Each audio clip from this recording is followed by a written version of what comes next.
नमस्कार दोस्तों, साइंस का प्रैक्टिस सेट पेपर लेकर आए हैं। 50 प्रश्न हैं साइंस के जो कि बार बार एग्जाम में रिपीट हो रहे हैं। बहुत ही अच्छे प्रश्न हैं। उम्मीद करता हूं कम से कम 20 प्रश्न आप सही करोगे 50 में से। करते हैं इस वीडियो को स्टार्ट। पहला प्रश्न देखिए, दूध में पाए जाने वाला कैसीन क्या होता है? दूध में कैसीन नाम का पदार्थ पाया जाता है। कैसीन क्या है? क्या हो जाएगा राइट आंसर? तो कैसीन एक प्रोटीन है, एक प्रकार का प्रोटीन है। ऑप्शन नंबर सी, दूध में कैसीन पाया जाता है जो कि एक प्रोटीन है। ऑप्शन नंबर सी यहां पर राइट आंसर है इस प्रश्न के लिए। फोटोग्राफी में ऑक्जेलिक अम्ल का उपयोग किस रूप में होता है? फोटोग्राफी में ऑक्जेलिक अम्ल का उपयोग किस रूप में होता है? तो ऑक्जेलिक अम्ल का जो उपयोग होता है फेरस ऑक्जेलेट के रूप में होता है। ऑप्शन नंबर यहां पर भी फेरस ऑक्जेलेट राइट आंसर हो जाएगा, ऑक्जेलिक अम्ल का उपयोग।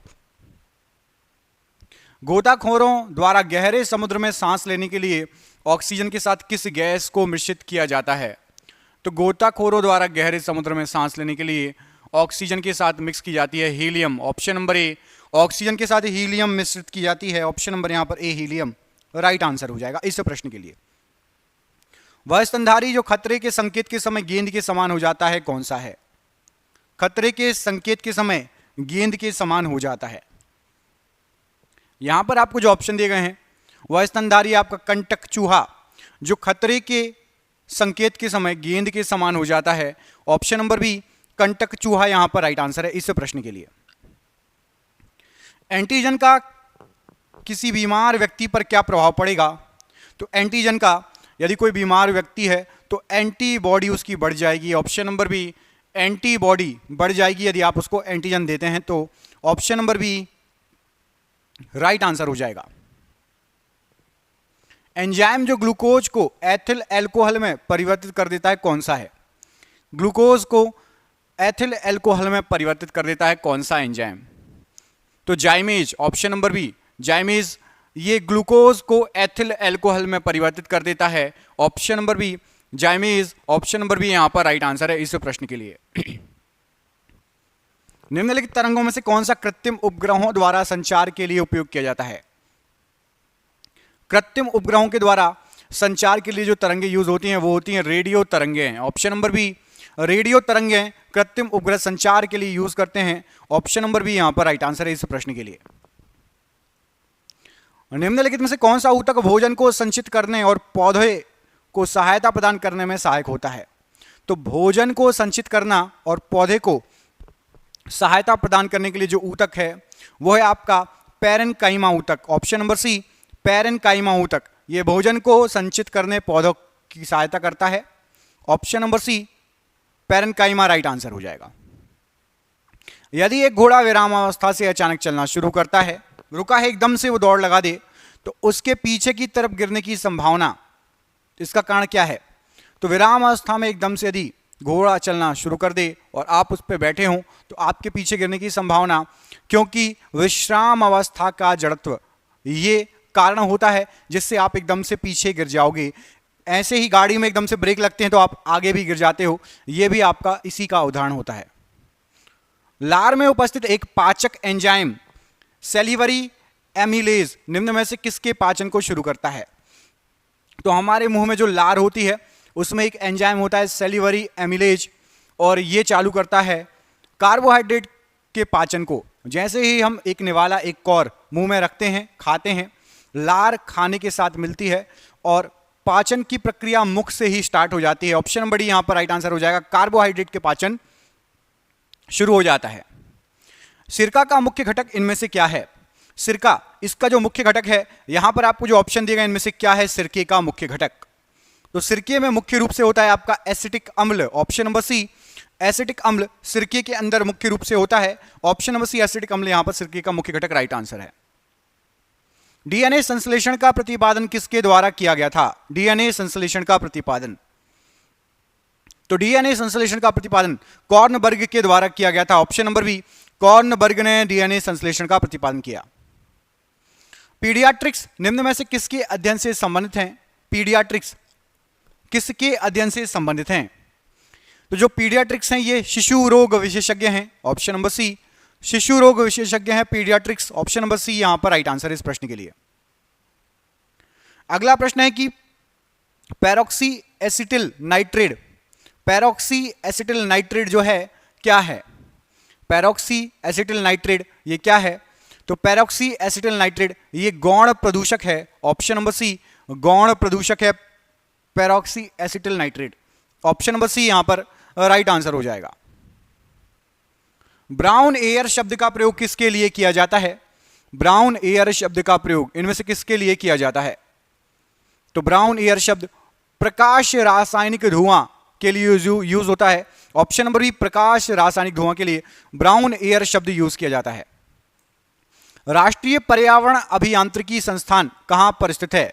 राष्ट्रीय पर्यावरण अभियांत्रिकी संस्थान, तो राष्ट्रीय पर्यावरण अभियांत्रिकी संस्थान नागपुर में है। ऑप्शन नंबर ए नागपुर यहां पर राइट आंसर है इस प्रश्न के लिए।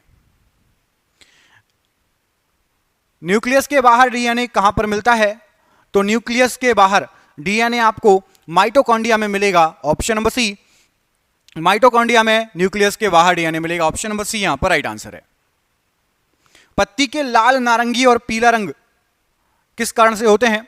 तो पत्तियों में लाल, नारंगी और पीला रंग जो होता है ये किरोटिनाइड के कारण होता है। ऑप्शन नंबर बी पढ़िए किरोटिनाइड, इसके कारण पत्तियों में लाल, नारंगी और पीला रंग होता है। ऑप्शन नंबर यहां पर आपका किरोटिनाइड राइट आंसर हो जाएगा। Option number B. अगला क्वेश्चन देखिए, चंदन के पेड़ को क्या माना जाता है? चंदन का पेड़ इनमें से क्या माना जाता है? जो ऑप्शन दिए गए हैं, तो चंदन के पेड़ को आंशिक मूल परजीवी माना जाता है। ऑप्शन नंबर ए आंशिक मूल परजीवी माना जाता है चंदन के पेड़ों को। ऑप्शन नंबर ए यहां पर राइट आंसर हो जाएगा। प्याज में खाद्य भाग इनमें से कौन सा है? प्याज में खाने योग्य भाग जो है इनमें से कौन सा है? क्या राइट आंसर हो जाएगा? तो प्याज में खाने योग्य जो भाग होता है वो होता है प्याज का तना। ऑप्शन नंबर सी प्याज का तना प्याज में खाने योग्य भाग होता है। वह क्रिया जिसके द्वारा धातु को अचुंबकीय बनाया जाता है क्या कहलाती है? धातु को अचुंबकीय बनाया जाता है डीमैग्नेटाइजेशन के द्वारा। ऑप्शन नंबर बी डीमैग्नेटाइजेशन में जो चुंबकत्व है वो नष्ट हो जाता है। Option number B demagnetization. Option number B यहां पर राइट आंसर इस प्रश्न के लिए। डायनेमो के कार्य करने का सिद्धांत इनमें से क्या है? तो डायनेमो के कार्य करने का जो सिद्धांत है विद्युत चुंबकीय प्रभाव। ऑप्शन नंबर बी डायनेमो के कार्य करने का सिद्धांत है विद्युत चुंबकीय प्रभाव। ऑप्शन नंबर यहां पर बी प्रश्न के लिए राइट आंसर हो जाएगा। ट्रांसफार्मर के क्रोड बनाने के लिए निम्नलिखित पदार्थों में से कौन अधिक उपयुक्त है? ट्रांसफार्मर के क्रोड बनाने के लिए, तो ट्रांसफार्मर के क्रोड बनाने के लिए नर्म लोहा या सॉफ्ट आयरन अधिक उपयुक्त है। ऑप्शन नंबर ए नर्म लोहा या सॉफ्ट आयरन राइट आंसर है। 3 पिन बिजली के प्लग में सबसे लंबी पिन या सबसे मोटी पिन को किससे जोड़ना चाहिए? तो सबसे लंबी सबसे मोटी पिन ये न्यूट्रल से जुड़ी होनी चाहिए, आधार से। ऑप्शन नंबर ए आधार या न्यूट्रल यहां पर राइट आंसर है इस प्रश्न के लिए। यदि दो विद्युत आवेशों के मध्य दूरी को आधा कर दिया जाए तो उनके मध्य विद्युत बल का मान क्या हो जाएगा? तो आवेश की दूरी को यदि आधा आप कर दोगे तो उनके मध्य जो विद्युत बल का मान है वो 4 गुना हो जाएगा। ऑप्शन नंबर सी 4 गुना हो जाएगा, 4 गुना हो जाएगा, राइट आंसर है। रोगियों के दांत देखने में दंत चिकित्सकों के द्वारा उपयुक्त दर्पण कौन सा है? तो रोगियों के दांत देखने के लिए दंत चिकित्सक जो होते हैं वो अवतल दर्पण का यूज करते हैं। ऑप्शन नंबर बी अवतल दर्पण का यूज करते हैं। ऑप्शन नंबर बी यहां पर राइट आंसर है।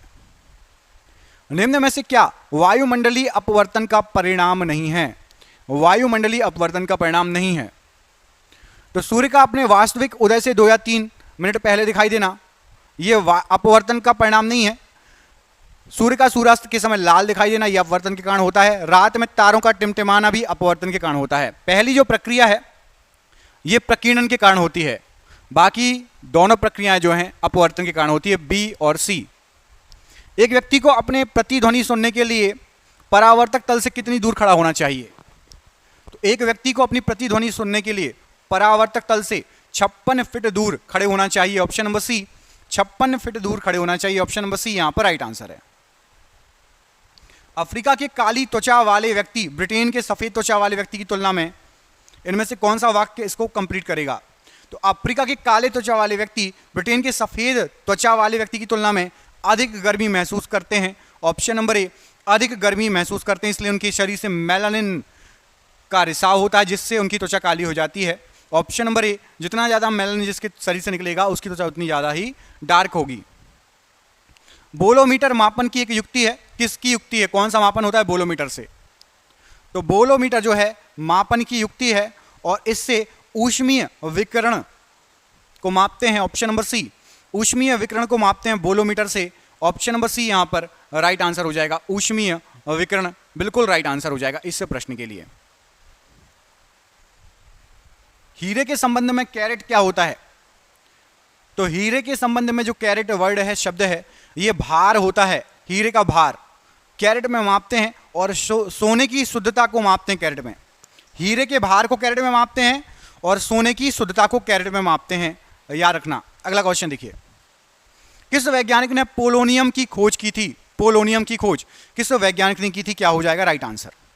तो पोलोनियम की खोज की थी मैरी क्यूरी ने। Option number C, Marie Curie, polonium की खोज की थी मैरी क्यूरी के द्वारा। Option number C right answer है। मनुष्य की स्मरण शक्ति कंप्यूटर की तुलना में कैसी होती है? तो मनुष्य की जो स्मरण शक्ति होती है कंप्यूटर से यदि आप तुलना करेंगे तो सामान्य होती है। ऑप्शन नंबर इज सामान्य, राइट आंसर हो जाएगी।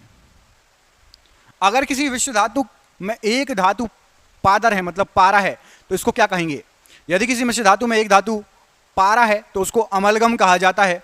Option number C amalgam right answer है। लोहे पर भाप की अभिक्रिया से कौन सा गैस उत्पन्न होता है? तो लोहे पर भाप की अभिक्रिया से हाइड्रोजन गैस उत्पन्न होती है। Option number A hydrogen gas उत्पन्न होती है। निम्न में से कौन सा गुण कार्बनिक यौगिकों में प्रायः नहीं होता? तो कार्बनिक यौगिकों में जल में विलेयता प्रायः नहीं होती है। ऑप्शन नंबर ए जल में विलेयता प्रायः नहीं होती है। नमक के घोल में सिल्वर नाइट्रेट का घोल डालने पर दही जैसे पदार्थ उत्पन्न होते हैं, कौन सी अभिक्रिया है? तो नमक के घोल में सिल्वर नाइट्रेट का घोल डालेंगे तो दही जैसे पदार्थ उत्पन्न होते हैं, ये उदासीनीकरण की अभिक्रिया होती है। ऑप्शन नंबर बी उदासीनीकरण की अभिक्रिया। किसी रासायनिक अभिक्रिया में ऑक्सीजन के अनुपात का बढ़ना क्या कहलाता है? तो किसी भी रासायनिक अभिक्रिया में ऑक्सीजन के बढ़ने का अनुपात उपचयन अभिक्रिया कहलाती है। ऑप्शन नंबर बी उपचयन अभिक्रिया राइट आंसर है। संपीड़ित प्राकृतिक गैस सीएनजी का मुख्य घटक क्या होता है? तो संपीड़ित प्राकृतिक गैस सीएनजी का मुख्य घटक होता है मीथेन। ऑप्शन नंबर यहां पर आपका बी मीथेन राइट आंसर हो जाएगा। असंगत का चयन कीजिए, इसमें से कौन सा सही नहीं दिया गया है? तो ए बी पॉजिटिव, ये सर्वदाता नहीं होता है। सर्वदाता रक्त समूह कौन सा होता है आप कमेंट करके बताइए। डीपीटी एक टीका है, डॉट्स क्षय रोग है, एड्रेनलिन एक हार्मोन है। ए बी पॉजिटिव सर्वदाता नहीं होता है। कमेंट करके बताइए कि सर्वदाता रक्त समूह कौन सा होता है जो सभी को खून दे सकता है, कौन सा रक्त समूह है? परिशुद्ध एल्कोहल होता है इनमें से किसमें? तो परिशुद्ध एल्कोहल 100% इथाइल एल्कोहल हो तो वो परिशुद्ध एल्कोहल कहलाएगा। ऑप्शन नंबर डी यहां पर राइट आंसर है। पेशियों की कार्यात्मक इकाई कौन सी है? तो पेशियों की जो कार्यात्मक इकाई है वो है आपकी साक्रोमियर। ऑप्शन नंबर सी साक्रोमियर पेशियों की कार्यात्मक इकाई है, राइट आंसर है। सिनेप्स क्या है? तो सिनेप्स जो है आपका दो समीपस्थ न्यूरॉन के मध्य का क्षेत्र सिनेप्स कहलाएगा। ऑप्शन नंबर बी दो समीपस्थ न्यूरॉन का के मध्य का क्षेत्र। ऑप्शन नंबर बी यहां पर राइट आंसर है। थायराइड ग्रंथि की अति सक्रियता का क्या परिणाम होता है? तो थायराइड ग्रंथि की अति सक्रियता का परिणाम होता है goitre. Option number A goitre thyroid ग्रंथि की अति सक्रियता का परिणाम होता है। पादप कोशिका में रिक्तिका किस निर्दिष्ट झिल्ली से जुड़ी होती है? तो पादप कोशिका में जो रिक्तिका होती है वो टोनोप्लास्ट से जुड़ी होती है। ऑप्शन नंबर ए टोनोप्लास्ट से जुड़ी होती है। ऑप्शन नंबर ए यहां पर राइट आंसर है। अगला प्रश्न देखिए, इसमें पूछा गया आपसे सिस्टाइटिस निम्न में से किस अंग का संक्रमण है? सिस्टाइटिस ये किस अंग का संक्रमण है? तो सिस्टाइटिस ये आपका यूरिनरी ब्लैडर से संबंधित संक्रमण है। Option number C urinary bladder से संबंधित एक संक्रमण है सिस्टाइटिस। विटामिन डी की कमी से होने वाला रोग इनमें से कौन सा है? विटामिन डी की कमी से होने वाला रोग, तो यहां पर आपको जो ऑप्शन दिए गए इनमें से रिकेट्स रोग ये विटामिन डी की कमी से होने वाला रोग है। ऑप्शन नंबर बी रिकेट्स रोग विटामिन डी की कमी से होने वाला रोग है। एक स्वस्थ मनुष्य में प्रतिदिन लगभग कितना आंतरिक रस स्रावित होता है? तो एक स्वस्थ मनुष्य में प्रतिदिन लगभग 2 लीटर आंतरिक रस स्रावित होता है। ऑप्शन नंबर सी लगभग 2 लीटर राइट आंसर है। लैंगरहेंस की दीपिका की खोज किस चिकित्सा शास्त्र ने की? तो लैंगरहेंस की दीपिका की खोज लैंगरहेंस ने ही की। ऑप्शन नंबर बी यहां पर राइट आंसर है, लैंगरहेंस। निम्न में से कौन संघ ऑर्थोपोडा का उदाहरण है?